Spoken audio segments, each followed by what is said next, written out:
Muy buenos días. Empezamos otra semana con pánico en los mercados, con la energía desatada, los gobiernos advirtiendo de que tenemos que prepararnos para un escenario aún más difícil.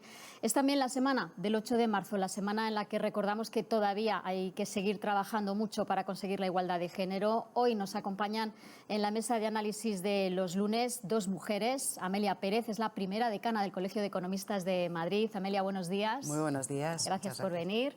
Y Sara Carbonell, directora de CMC Markets España. Sara, buenos días. Buenos días. Gracias por venir, Gracias. Bienvenida también. Vamos a empezar mirando a los mercados porque la bolsa se está descalabrando. Esta mañana ha empezado el lunes en Barrena, profundizando en las caídas ya fuertes del pasado viernes. El IBEX 35 caía hasta hace un momentito un 4% en la media de las principales plazas europeas. Ahora coge un poquito de aire, ahí lo están viendo, pero por debajo ya, muy lejos de los 7.500 puntos. Hay valores muy dañados, por ejemplo el Banco Sabadell que caía un 10%, otro tanto IAG, un 8% Inditex, y se salvaban en principio solo dos valores del índice relacionados con la energía renovable, Siemens Gamesa y Solaria, que subían un 2 y un 3% respectivamente. La bolsa de Moscú sigue cerrada hoy por sexto día. Y a destacar también en ese sentido el nuevo varapalo de la agencia de calificación Moody's a Rusia, segunda bajada de nota en solo 3 días, baja del nivel B3 a CA. Eso significa que hay mucha preocupación, dice la agencia, ante el aumento del riesgo de que el Kremlin no tenga capacidad ni voluntad, subraya Moody's, de pagar su deuda. Y entre tanto, en el mercado del crudo, la propuesta de Estados Unidos a Europa para que se deje de comprar petróleo a Rusia está también disparando el precio. El Brent, el crudo que es la referencia en Europa, ronda ahora los $130 el barril, baja ahora a 127, pero en algún punto ha tocado los 140. Son precios que no veíamos desde 2008. El gas está subiendo también casi un 60%, lo estamos viendo en 300 euros el kilovatio hora. El gas sube y la electricidad se dispara, se ha multiplicado por más de 2 el megavatio hora desde que empezó la invasión de Ucrania hace apenas 12 días. Hoy rompe otro récord en el mercado mayorista hasta los 442 euros y medio, 10 veces más de lo que costaba hace un año en el tramo más caro. Entre las 7 y las 8 va a tocar los 500 euros. El tramo más barato entre las 11 de la noche y la medianoche va a estar en 379 euros.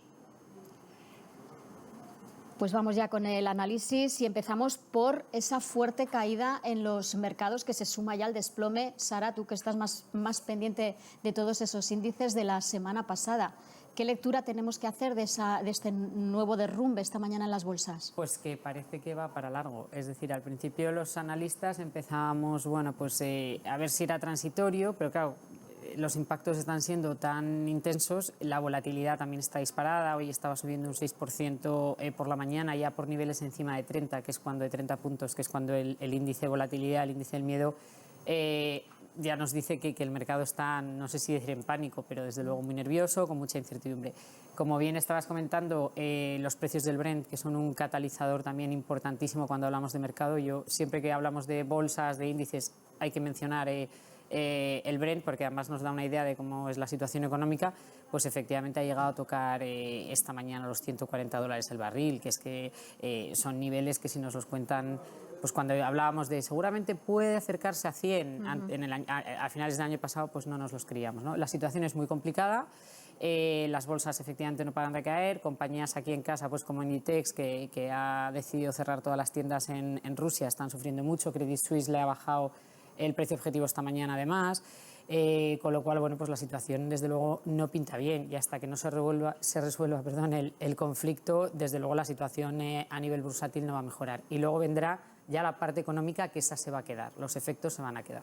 Pues por esa le vamos a preguntar ya a la economista de la mesa. Amelia, estamos viendo toda esa reacción de pánico en los mercados, de estampida del dinero. Y por otro lado, subidas en el precio de los combustibles, de la electricidad, que pesan mucho en las familias, en las empresas y en los presupuestos, en todo. Nos dicen hay que prepararse para vivir un momento muy difícil. ¿Nos podrías concretar a qué dificultad nos enfrentamos? Bueno, nos enfrentamos, buenos días de nuevo, a un problema bastante grande. Hemos pasado una crisis sanitaria y estamos ahora mismo en una crisis bélica que no vemos de lejos, sino que la tenemos muy cerca. Y eso nos plantea un problema porque no hemos terminado de recuperar, no se ha terminado de recuperar la economía española ni las economías en el mundo, y a esto se añade pues esta nueva presión. Esta presión, esta incertidumbre, yo creo que es la palabra también que vemos en todas partes, porque se nos preguntan qué va a pasar. No sabemos qué va a pasar. Cada día añadimos un elemento más a los problemas que hay, ¿no? Entonces, realmente yo creo que nos encontramos ante una situación difícil en la que efectivamente los precios de la energía, los precios de los bienes como pueden ser los cereales. Tenemos Ucrania, que es el mayor granero, de trigo, ¿no? productor de trigo del mundo y de cereales, etcétera. Pues, ¿qué es lo que va a ocurrir? Están subiendo los precios y eso supone un problema para la economía, porque terminamos el mes de diciembre con una inflación y empezamos el año 22 con unas subidas de precios que cada vez se están viendo más fuertes, ¿no? Con unas subidas en el precio de la energía, con unas subidas que vamos a ver en precios de determinados productos alimenticios. Y se tiene que controlar porque si no es posible que entremos en una espiral inflacionista y de un problema que quizás podía ser coyuntural se convierta en un problema mucho más estructural de difícil de solución posteriormente. ¿Verdad? Y sin crecimiento, que además... Y sin crecimiento, que ese es el segundo problema. La palabra innombrable estos días en los análisis es esta inflación, es que se disparen los precios y la economía no crezca, se quede parada. ¿Vosotras veis ese riesgo ahora mismo? Es como la palabra maldita cada vez que se le pregunta a un economista, a un analista. Yo sí lo veo, lo hablábamos antes de las palabras que van marcando las épocas, que salía esta mañana un artículo en El País, ¿no? Y bueno, pues ahora mismo es esta inflación, y yo sí que veo el riesgo, porque realmente es muy difícil que haya crecimiento, bueno, con las consecuencias que van a quedar. Y respecto al precio además de las materias primas, es que eso afecta a todos ya en el día a día, a los consumidores. Tenemos también el aceite de girasol, por ejemplo, que en Ucrania son uno de los grandes productores, pues entonces está disparando también el precio del aceite de soja. Tenemos el paladio, que se usa para la fabricación de teléfonos móviles, y también en los chips, que ahí había escasez previa. Con lo cual, yo creo que sí que la situación es complicada y que sí que está ese riesgo de esta inflación encima de la mesa, pero que quizá es pronto. Seguramente Amelia en esto es más experta o tiene más datos, quizá es pronto para hablar de ello. Pero ¿Es yo pronto, creo Amelia? Yo creo que no es pronto y hay que contener. Yo creo que es un riesgo grande y estamos ya hablando en los economistas de esta inflación, de reducción en el crecimiento, paro y además con inflación. Y como estaba diciendo, pues el final del año 21 ya daba pistas de que los precios estaban subiendo y era importante, la inflación empezaba ya a estar en boca de todos, pero este año 22 sigue siendo más y desde luego mucho más agravada por el conflicto en Ucrania. Realmente estamos viendo ya subidas de precios, estamos viendo el barril de petróleo, los costes de la electricidad, estamos hoy en los más altos, ¿no? Y esta situación habría que controlarla de alguna manera para que no dé lugar a un problema más gordo y que esa inflación no se convierta verdaderamente, lo que estoy diciendo, en estructural, que es el problema fundamental. En cuanto al barril de petróleo, ya decimos, Estados Unidos y la Unión Europea se están planteando para presionar aún más a Rusia que vetar el crudo ruso. En la parte de la electricidad, el jueves hay una cumbre en Versalles en la que parece que se va a plantear ya más en serio, entre otras cosas, sacar el gas del pool eléctrico. Bueno, el veto al petróleo ruso sin duda dispararía más el precio, pero quizá aceleraría al final de la guerra si Rusia se ve muy presionada. Lo de sacar el gas del pool de la electricidad, eso depende solo de la Unión Europea. Debería ser más fácil para que no se dispare la electricidad aunque suba el gas. Claro, a ver, yo creo que son cosas que efectivamente hay que hacer, ¿no? Y que hay que meter mano y hay que solucionar. La primera parte, el tema de cortar la compra de crudo a Rusia, es que yo creo que desde un punto de vista, aunque efectivamente va a disparar los precios, pero desde un punto de vista ético o de ayuda en el conflicto, en realidad sería lo suyo, yo creo, ¿no? Y aceleraría ese proceso, como bien dices tú, que además también está en riesgo de default. Es decir, yo creo que Rusia en realidad tiene un poco los días, no sé si contados, pero bueno, que tiene muchos frentes abiertos que en realidad le va a dirigir más al fin del conflicto, o eso sería lo suyo, ¿no? Y respecto al otro tema, efectivamente, la Unión Europea es que tiene que meter mano de alguna manera para lograr bajar esos precios, ¿no? Que, por cierto, quería apuntar, estamos hablando de cortar el petróleo, pero no de cortar el gas. La ministra de Exteriores de Alemania, que es de los verdes, nada sospechosa, ha dicho que de momento sería más que un tiro en el pie para Alemania hacer eso en este momento. ¿Podemos prescindir ahora mismo de toda esa energía, ajustarnos el cinturón, esperar que la primavera sea benévola? Bueno, se está pensando en a ver si verdaderamente tenemos reservas para pasar el invierno y llegar a la primavera. Yo creo que es un tema complicado, se habla muy poco por ahora. Yo creo que los países están tomando medidas para prevenir cualquier cosa que pudiera pasar, pero verdaderamente dentro de las economías europeas y concretamente en la economía española, pues el peso del gas en cuanto al comercio exterior y el resto de materias primas y etcétera es importante. Entonces yo creo que lo vamos a sufrir y lo vamos a sufrir mucho.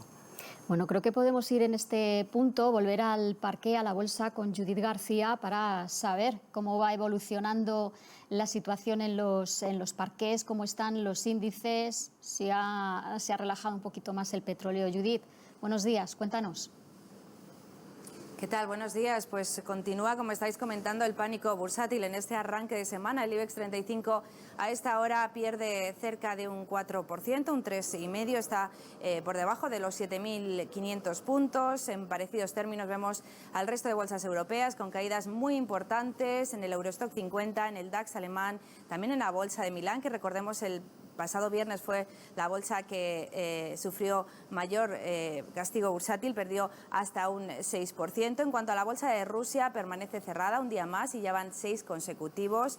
El precio del petróleo se dispara de forma meteórica en las últimas horas, ya lo habéis comentado. En las últimas horas se ha llegado a acercar el barril de Brent a los $140 ante la posibilidad de que se retire ese petróleo ruso del mercado. A esta hora algo más relajado, aún así en los $125. Estamos hablando de niveles máximos desde el año 2008, que fue cuando se marcó máximo histórico. Y en cuanto a compañías del IBEX 35, pues caen a plomo. Bancos como Sabadell, aerolíneas como IAG están perdiendo más de un 8%. Nos fijamos también en Inditex, que este fin de semana anunciaba que cierra de manera temporal las tiendas que tiene en Rusia. Está perdiendo esta mañana más de un 6%. Y por último, la última parada la vamos a hacer en el oro, que sigue funcionando como activo refugio en estos días tan convulsos. La onza de oro en las últimas horas ha llegado a superar los $2.000. La onza está muy cerca ya de sus máximos históricos, que los alcanzó en 2020.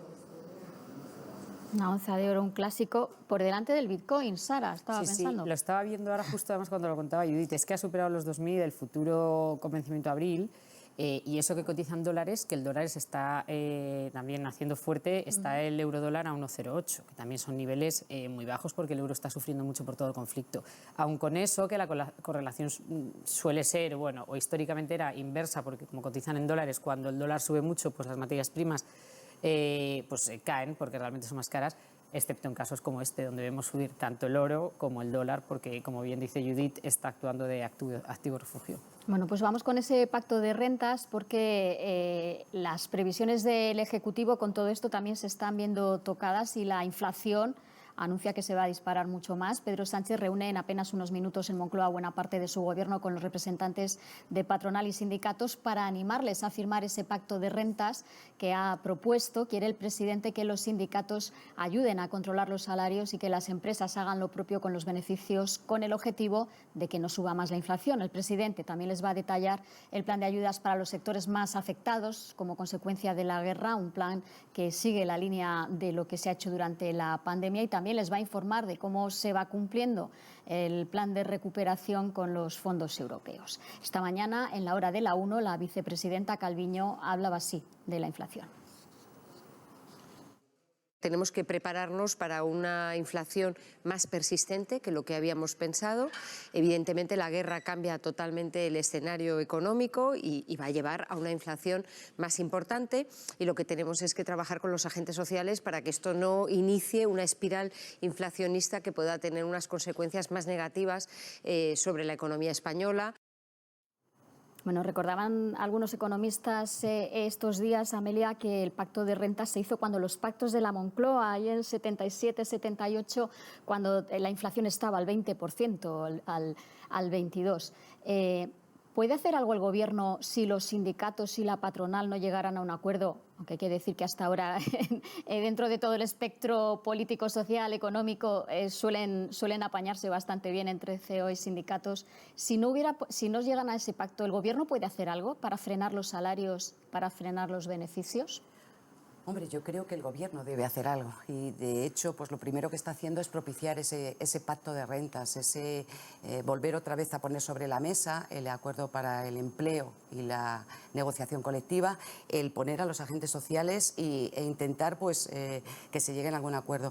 Yo creo que la situación es cada vez más complicada. La guerra ha complicado todavía más todo. Estamos saliendo de una crisis y yo quiero hacer énfasis en un tema, y es en el tema de que las empresas todavía no se han recuperado.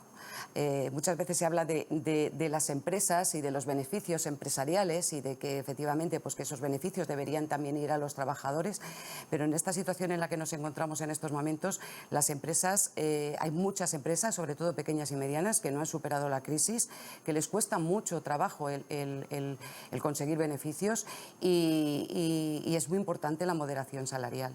Es muy importante la moderación salarial, teniendo en cuenta también que, por otro lado, bueno, pues hay que proteger a los trabajadores, intentar que recuperen poder adquisitivo, pero en estos momentos tenemos que separar pues, lo que puede ser una fase quizá coyuntural de lo que es la parte de la guerra y lanzar una llamada de cautela. Ahí quizás es importante marcar la diferencia, ¿no?, entre qué empresas, porque claro, luego vemos, Sara, los datos de las cotizadas, los bancos este año, el tal, y claro, y así con los números gruesos a bote pronto dices, están ganando dinero. Están ganando dinero, son altos, pero es que es verdad, tiene toda la razón Amelia, que es que a las grandes tampoco han recuperado niveles prepandemia. Es decir, cuando estamos viendo los resultados empresariales hemos visto muchas partidas muy positivas, han hecho muchas cosas bien, van mejorando y van recuperando y por supuesto resultados mejores que el año anterior, pero porque el año anterior era el más tocado de la pandemia. Pero todavía en muchos casos no estamos en niveles prepandemia, con lo cual no están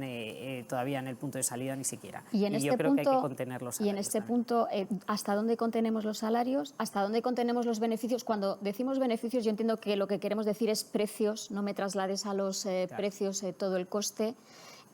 ¿Hasta dónde se pueden contener de manera que también se siga consumiendo y no se paralicen las compras? Hasta el 3%, dicen los empresarios, el 5%, teniendo en cuenta que la inflación puede llegar al 10%, piden los sindicatos. 5 es lo que decían los sindicatos, pero yo creo que es un poco elevado. Y de hecho, el propio presidente del Gobierno, creo que este fin de semana ha utilizado la misma palabra, que haciendo un poco un guiño a las empresas, ¿no? La palabra contención, porque yo creo que esos niveles al final se acabarían trasladando efectivamente vía precios, con lo cual el impacto sería de nuevo sobre la inflación, es decir, sobre las subidas de precios. Al final es una situación complicada, pues un poco un círculo que es difícil de solucionar, por eso creo que todos tenemos que ceder.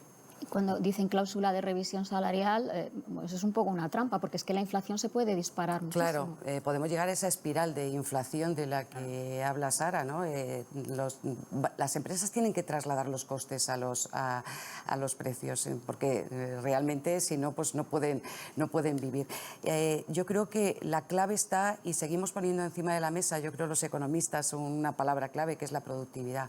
Ligar bastante lo que es la subida salarial a la productividad, porque los niveles de productividad en España todavía son muy bajos y en determinados sectores y empresas son muy bajos. Entonces, subidas de precio que no están ligadas a la productividad, pues lo que hacen verdaderamente es incidir simplemente en incrementos de precios, y entonces seguimos con esa espiral.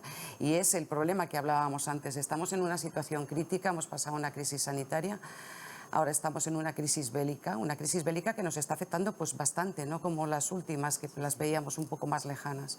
Y este momento económico pues yo creo que tiene que tratarse con una cierta calma, porque son muchas las incertidumbres y no podemos pues introducir elementos que puedan distorsionar la recuperación que estamos viviendo y que seguramente, no lo hemos dicho antes, pero se va a ver pues bastante frenada como consecuencia de la guerra de Ucrania. Se va a ver muy frenada, y así lo han mostrado los ministros en la reunión del ECOFIN de la semana pasada. Bueno, se nos va el tiempo y quería hacer al menos un mínimo comentario, porque estamos en la Semana de la Igualdad. Mañana es 8 de marzo y hoy además acaba el plazo para que las empresas de más de 50 trabajadores pongan ya en marcha sus planes de igualdad. Debían tenerlos ya operativos, han tenido 3 años para tenerlos en marcha. Esos planes obligan a que el 60% de la plantilla, como mucho, sea de uno o de otro género, que no haya muchos más hombres o mucho más mujeres, que esto suele ser menos habitual en algunos ámbitos, no en todos. Las multas por una discriminación de género seria pueden llegar a superar los 200.000 euros.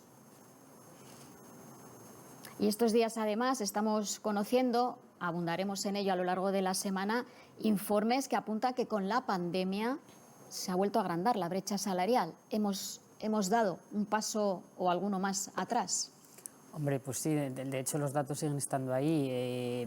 La verdad que es muy triste y es algo con lo que yo creo que hay que luchar. Dentro de esas medidas, dentro de esos planes que hay que aplicar, existe el registro, ¿no?, de salarios y de por qué ciertas posiciones tienen un salario y otras tienen otros. Y bueno, yo sí creo que vamos por buen camino, eso es verdad. Es decir, si echamos la vista atrás, años atrás, pues creo que se ha mejorado mucho. Pero bueno, que debemos de seguir mejorando, lógicamente. ¿Sirven esos planes de igualdad? Yo creo que sirve la educación, sirve la formación, sirve la transparencia y sobre todo el conocimiento, porque lo que no se sabe no se puede corregir.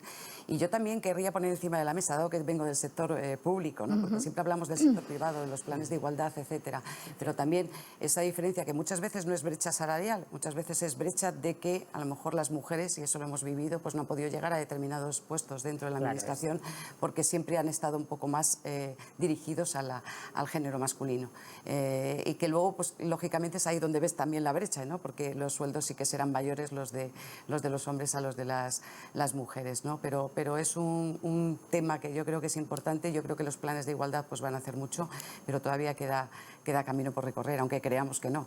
Seguiremos hablando de ello a lo largo de esta semana. Hoy hemos arrancado con mesa de análisis con mujeres, que ojalá podamos repetirlo mucho más, porque a veces todavía cuesta, ¿eh? Nosotros tenemos la agenda todavía, parece, un poquito más llena.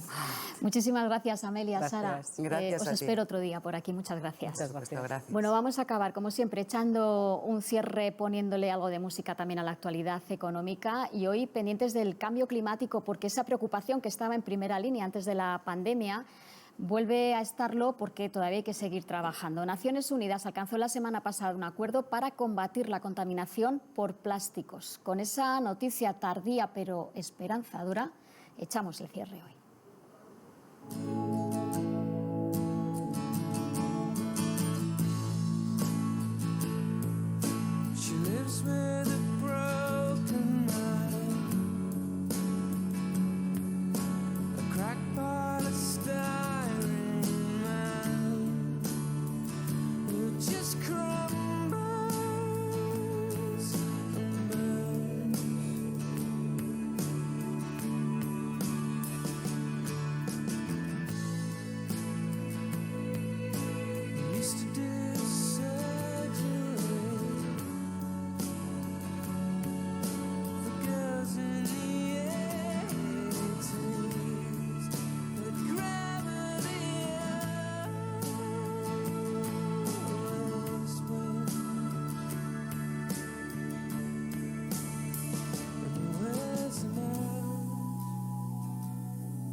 The words in my